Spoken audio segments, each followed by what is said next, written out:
நம்மளுடைய உடல் பாத்தீங்கன்னா நம்ம உட்கார்ந்துருப்போம் அமைதியா, ஆனா திடீர்னு பாத்தீங்கன்னா அது அப்படியே கிடுகிடுன்னு ஆடும்.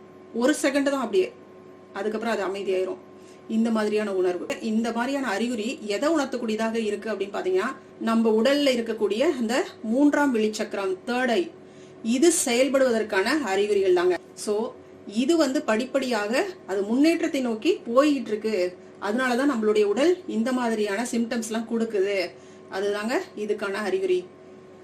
இப்ப இந்த நேரத்துல நம்மளுடைய உடல் ஒரு புதிய ஆன்மீக சக்திய ஏற்குது.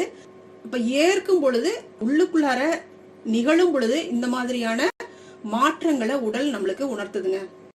4வது முக்கியமான விஷயம் என்னன்னு பாத்தீங்கன்னா, காரணம் இல்லாத தோள்பட்டை, கழுத்து, முதுகு வலிங்க. உங்களுக்கு தோள்பட்டை, கழுத்து, முதுகுல வலி ஏற்படுது அப்படின்னா அது ஒரு சாதாரண உடல் வலியாக இருந்தால் கூட அதற்கு ஒரு ஆன்மீக காரணம் இருக்கலாம் அப்படின்னு சொல்றாங்க. இந்த இடங்கள்ல நீங்க கடந்த கால நினைவுகளை அதிகமா சேமிச்சு வச்சிருக்கிறதுனால உங்களுக்கு வலிகள் ஏற்படலாம். ஆன்மீக வளர்ச்சிக்காக உங்களுடைய உடல் பழைய அந்த விஷயங்களை விட முயற்சிக்குது. ஏற்கனவே இருக்கக்கூடிய அந்த பதிவுகளை அகற்றுவதற்காக முயற்சி பண்ணிக்கிட்டு இருக்கும்போது இந்த மாதிரியான வலி உணர்வுகள் உங்களுக்கு வரும் அப்படிங்கிறாங்க. இத ஒரு தூய்மை செயல்முறையாக நீங்க எடுத்துக்கோங்க அப்படிங்கிறாங்க.